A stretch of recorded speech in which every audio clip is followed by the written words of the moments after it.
कई शास्त्रार्थों में विजय प्राप्त करने के बाद आचार्य शंकर अब एक ऐसे अद्भुत शास्त्रार्थ में शामिल होने वाले थे जो शास्त्रों के ज्ञान से भी आगे था।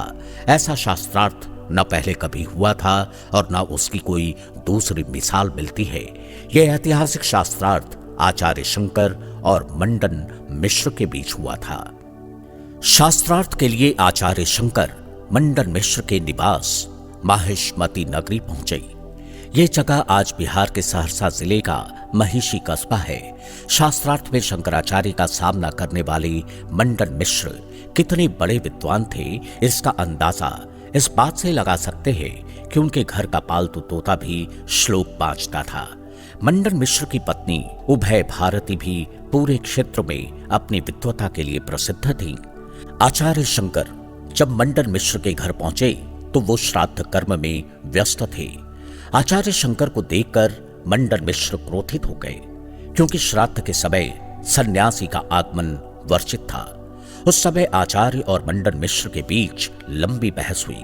बाद में मंडन मिश्र शास्त्रार्थ के लिए तैयार हुए। डॉक्टर रामनाथ झा बताते हैं कि मंडन मिश्र ने जब पहली बार शंकराचार्य को देखा तो वे बोले, कुतो दंडी, यानी ये दंडी साधु कौन है और ये कहां से आ गए।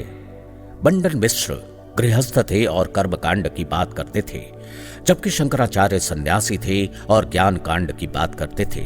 इसलिए दोनों के बीच हुए शास्त्रार्थ का मुख्य बिंदु भी यही रहा। समय निर्धारित होने के बाद मंडन मिश्र के घर ही विशाल सभा मंडप में शास्त्रार्थ का आयोजन किया गया। शास्त्रार्थ के लिए आचार्य शंकर और मंडन मिश्र आसन पर आमने सामने बैठे।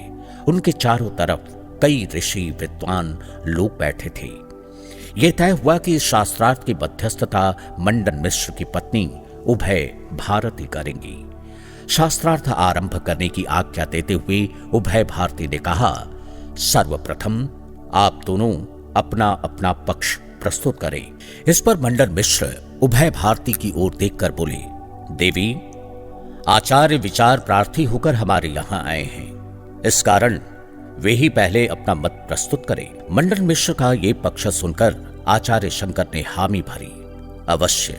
इसके बाद अपना पक्ष रखते हुए वो बोले, जब उपनिषदों के महाकाव्यों से जीव और ब्रह्म की एकता का बोध होता है, तब ज्ञान और संसार के सारे प्रपंच समाप्त हो जाते हैं। उस समय जीव सत चित आनंद में स्थित हो जाता है। वो जीवन मरण के चक्र से मुक्त हो जाता है। उपनिषद इसके प्रमाण है और यही मेरा सिद्धांत है, यही मेरा विषय है। शंकराचार्य का पक्ष सुनकर कुछ दर्शकगण बोल उठे, साधु साधु। एक अल्प विराम के बाद शंकराचार्य आगे बोले, इस शास्त्रार्थ में अगर मैं पराजित हुआ तो मैं इस काषाय वस्त्र और सन्यास का त्याग कर दूंगा। सभा में मौजूद हर व्यक्ति शंकराचार्य की इस चुनौती से आश्चर्यचकित हो गया। अब मंडन मिश्र की बारी थी। वो शंकराचार्य को प्रणाम करते हुए बोले, मैं वेद के बाद आए उपनिषदों को प्रमाण नहीं मानता। मैं वेद के कर्मकांड को ही प्रमाण मानता हूं। दुखों से मुक्ति कर्म है, काम से होती है, शब्द से नहीं। शब्द की शक्ति तो कर्म को प्रकट करने तक ही सीमित है। इसलिए मनुष्य को पूरी आयु कर्म का अनुष्ठान करना चाहिए, यही मेरी प्रतिज्ञा है। सभा मंडप में सभी लोग बोल उठे, साधु साधु। थोड़ा रुककर मंडन मिश्र ने आगे कहा, अगर मैं इस शास्त्रार्थ में पराजित हुआ तो गृहस्थ धर्म छोड़कर सन्यासी बन जाऊंगा। आचार्य शंकर और मंडन मिश्र के बीच शास्त्रार्थ शुरू हुआ तो जैसे थमने का नाम ही नहीं ले रहा था। 5-6 दिन बीत गए, लेकिन उनके बीच शास्त्रार्थ जारी रहा। नियम के मुताबिक दोनों पक्ष केवल नित्य क्रिया और भोजन के लिए विराम लेते और फिर शास्त्रार्थ शुरू हो जाता। इस दौरान मंडन मिश्र अपना पक्ष रखते हुए बोले, आचार्य, आप कहते हैं जीव और ब्रह्म एक है, ये कैसे पता चलेगा? आत्मा और परमात्मा को एक कैसे मान लिया जाए? जीव ही ब्रह्म है, यह सिद्धांत कभी भी सिद्ध नहीं हो सकता, क्योंकि इसका ना तो प्रत्यक्ष ज्ञान है और ना ही इसका अनुमान होता है। इसके बाद वो मुस्कुराते हुए सभा की ओर देखते हुए बोले, और ये तो प्रत्येक व्यक्ति का अनुभव है कि मैं ईश्वर नहीं हूं। मंडन मिश्र का ये तर्क सुनकर सभी दर्शक हंसने लगे, लेकिन आचार्य शंकर बिना विचलित हुए एकदम शांत भाव से बोले, पंडित शिरोमणि, जीव और ब्रह्म एक है। इसका ज्ञान इंद्रियों, आंख, नाक, जीभ, कान और त्वचा से नहीं होता, हो भी नहीं सकता। इंद्रियों से तो केवल उसी का ज्ञान होता है जो प्रत्यक्ष है, सामने है। इंद्रियों की पहुंच तो ब्रह्म तक है ही नहीं। ब्रह्म तो मन, बुद्धि और इंद्रियों से परे है। उसका प्रत्यक्ष ज्ञान या अनुमान कैसे हो सकता है? इसलिए आपका प्रश्न ही गलत है। सभा में मौजूद दर्शक साधु साधु कह उठे। इस तरह शास्त्रार्थ बढ़ता गया। प्रश्न उत्तर की गंभीरता बढ़ने लगी। दूर दूर से आए उत्सुक विद्वानों की भीड़ भी बढ़ने लगी। आचार्य शंकर के अकाट्य तर्कों से मंडन मिश्र निरुत्तर और परेशान होने लगे। अंततः उन्होंने अपनी पराजय स्वीकारते हुए शंकराचार्य से कहा, आचार्य, मैं और मेरे जैसे अन्य लोग समझते हैं कि शरीर के अंत के बाद दूसरे लोक में जाएंगे, वहां तरह तरह के भोग को भोगेंगे और यही मोक्ष है। ये बात अब मुझे हंसने योग्य लगती है। आचार्य, अज्ञानतावश और अपने अहंकार में मैंने आपको अप्रिय और कटु बातें कही हैं। आप मुझे क्षमा कर दीजिए।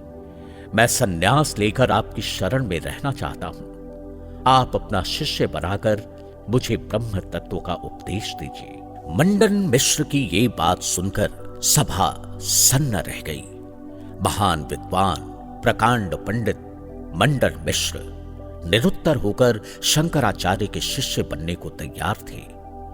कुछ देर पहले तक कोई इसकी कल्पना भी नहीं कर सकता था। तभी मंडन मिश्र की धर्मपत्नी उभय भारती उठ खड़ी हुई। उन्होंने ऊंची आवाज में शंकराचार्य से कहा, मेरे पति अभी संन्यास नहीं ले सकते, अभी उनके पराजय नहीं हुई है। ये सुनते ही सभी आश्चर्य से उभय भारती को देखने लगे।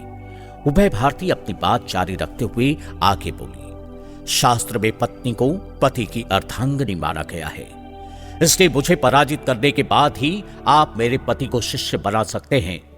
यदि आप मुझसे शास्त्रार्थ नहीं करना चाहते तो आप अपनी पराजय स्वीकार कीजिए। सभा में हलचल मच गई।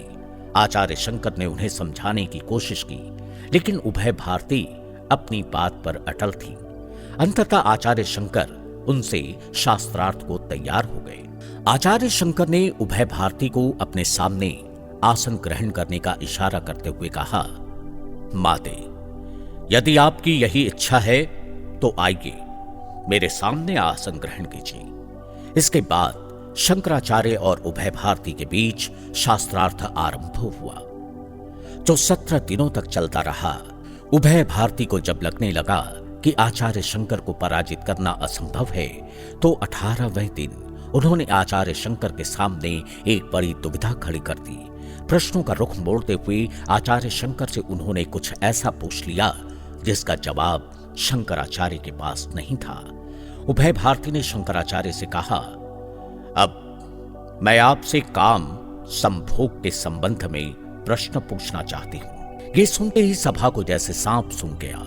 सभी ने आश्चर्यचकित होकर अपना सिर झुका लिया, लेकिन भारती नहीं रुकी। उन्होंने एक के बाद एक काम शास्त्र से जुड़े सवालों की झड़ी लगा दी। भारती ने पूछा, आचार्य, क्या आप बता सकते हैं कि स्त्री पुरुष संभोग की कितनी कलाएं हैं? इसकी अलग अलग मुद्राएं क्या हैं? पुरुष को आकर्षित करने के लिए, उसे रिझाने के लिए स्त्री कौन कौन सी विधि अपनाती है? शरीर के किन किन अंगों में काम वासना का निवास होता है? किन क्रियाओं से संभोग का प्रारंभ होता है और इसका चरम क्या है? इधर भारती प्रश्न करती जा रही थी, उधर सभा में हलचल बढ़ती जा रही थी। स्वयं मंडन मिश्र भी हैरान थे। इन प्रश्नों से असहज हो गए आदि शंकराचार्य ने उभय भारती से पूछा, हे माता, एक सन्यासी से इस प्रकार का प्रश्न क्यों? भारती ने तपाक से पूछा, क्या काम शास्त्र शास्त्र नहीं है? और फिर आप तो सर्वज्ञ हैं, जितेंद्रिय हैं, आप काम शास्त्र के प्रश्नों का उत्तर क्यों नहीं देते? मंडन मिश्र को भी अपनी पत्नी की बात ठीक नहीं लगी।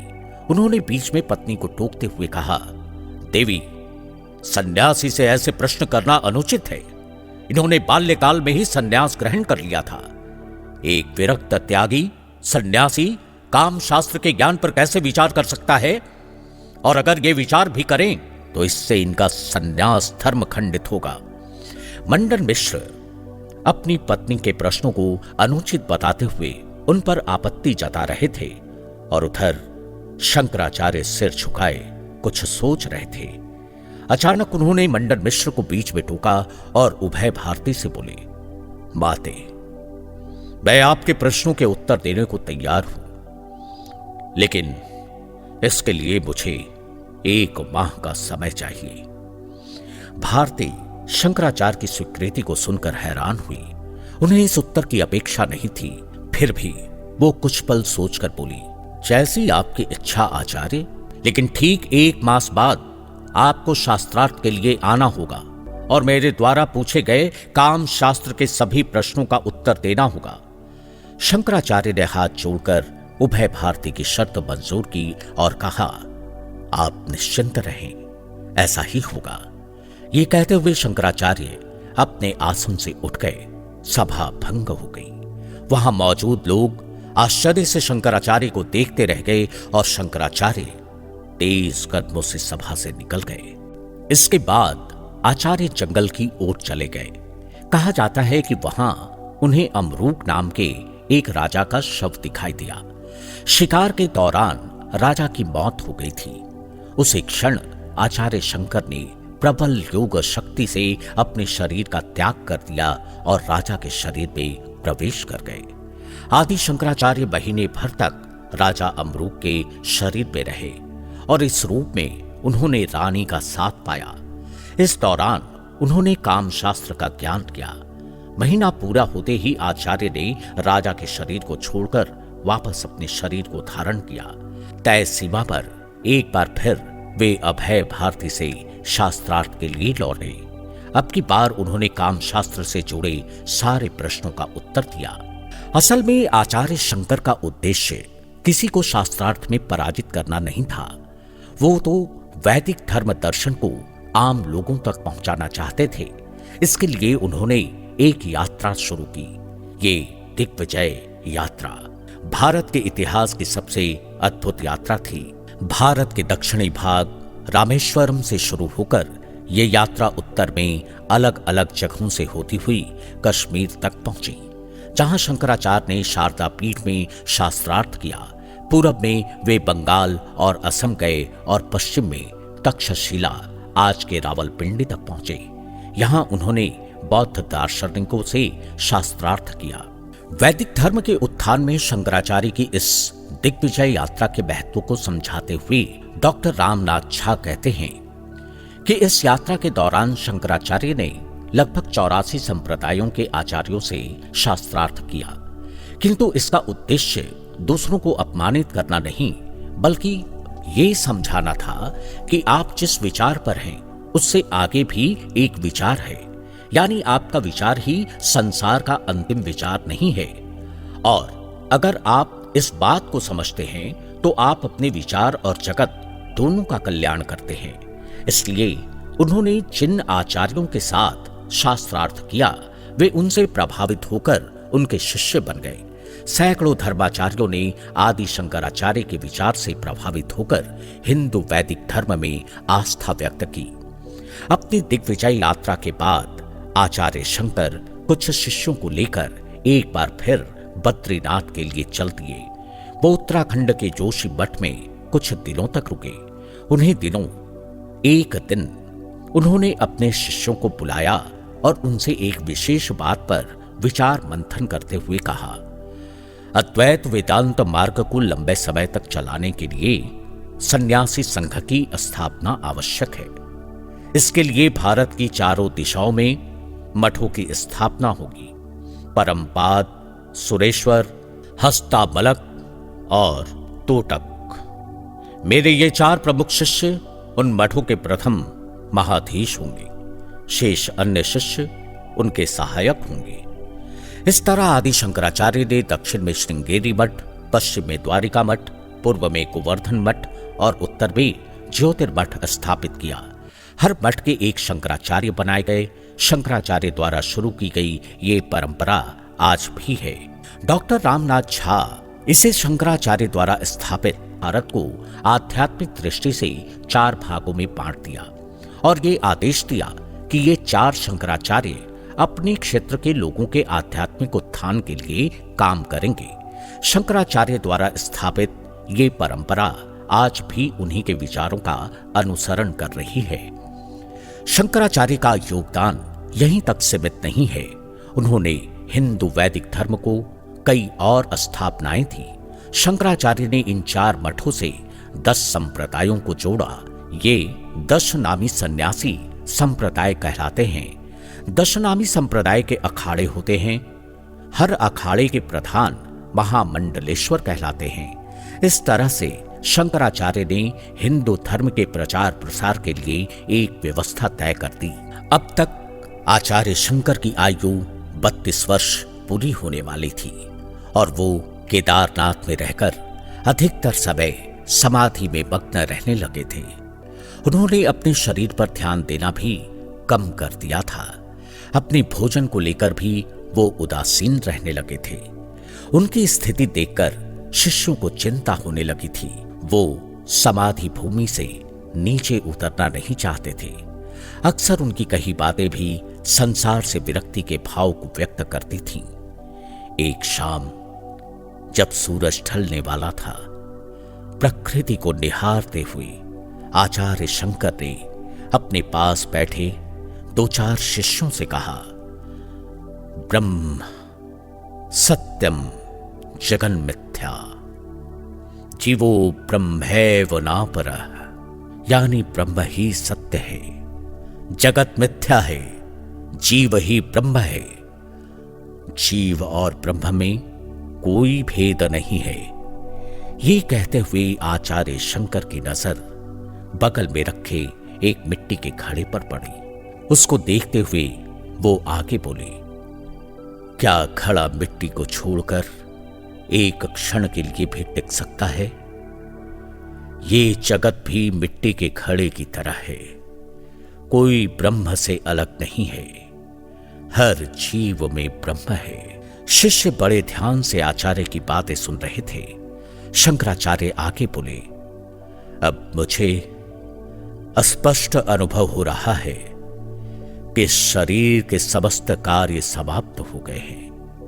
अब स्वरूप में लीन होने का समय आ गया है। ये कहते कहते आचार्य एकदम मौन हो गए और ध्यान में चले गए।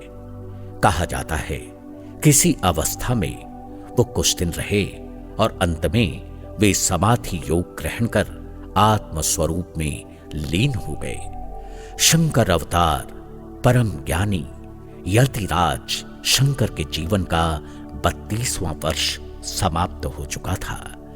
जगत गुरु शंकराचार्य केदारनाथ में ही अंतर्ध्यान हो गए।